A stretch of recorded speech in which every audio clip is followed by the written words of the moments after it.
years is actually going to impact our real estate industry? I think I'll stand up, easier to talk.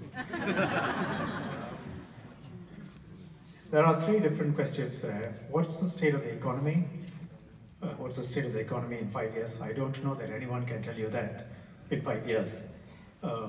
And impact on the property market. I think your real question, what underlies this question is the angst people feel, because many of you are used to a more dynamic situation where we were growing at 5%. Some of those who are older are used to 8%, 10% growth. And now 1.5%, 2% feels very different. And therefore, you want to try and see, is it going to be possible to get to 8% or 5% or 4%? Well, look at it like this. We are today an economy that's $310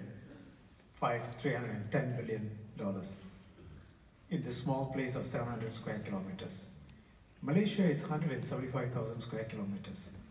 The GDP is about the same, 300 odd billion, depending on the state of the ringgit. You know. So also about 310, 320 billion, maybe a little bit more. So if you look at it in those terms, this small place without any resources creates an economy of the same size as all of West Malaysia and all of East Malaysia, together with the timber, the oil, the palm oil, name it, they have it. Much bigger population, 30 million, compared with our 3 million plus guest workers. And if you look at the GDP per capita today, it's over US $50,000. It's ahead of most advanced countries. It's ahead of Australia, it's ahead of US, it's ahead of most countries. So when you have reached that level, it's not going to be easy to grow at 5%, 8%. Those are for young economies, less mature economies. We are in a mature phase. I think absent major sort of inputs, if you are doing 2%, slightly more than 2%, you're doing very well. And if you look at the inherent limitations, what are the factors for an economy to grow? Land. We're not going to get more land. Manpower, you know what the population feels about manpower.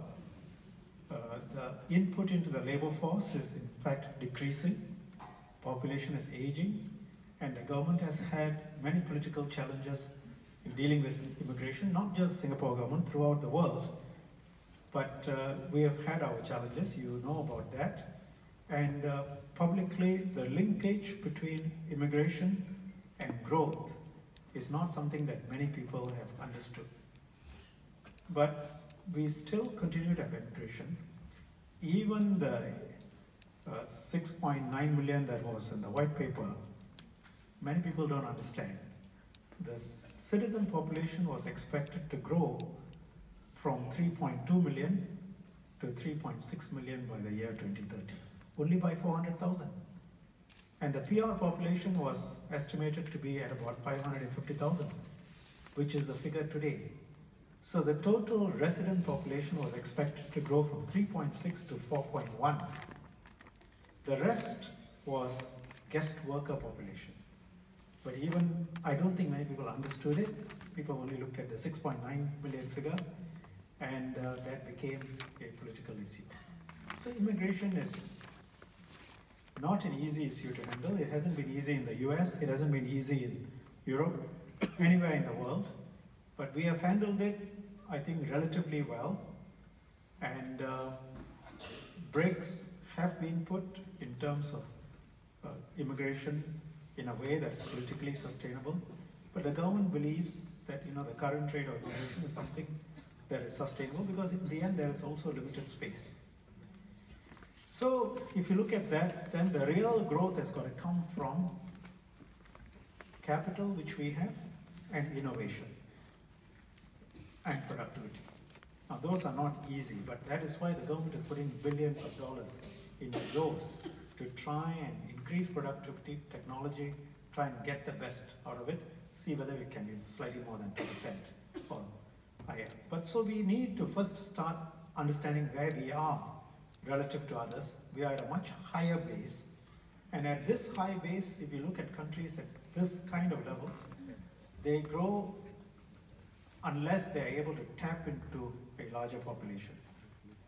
For us, we have ASEAN. ASEAN is growing strongly, 4 to 5%. So if we get political stability, we get our rule of law, we get our technology right, our education right, all of which we can. I'm not saying we will, but we can. We have done it.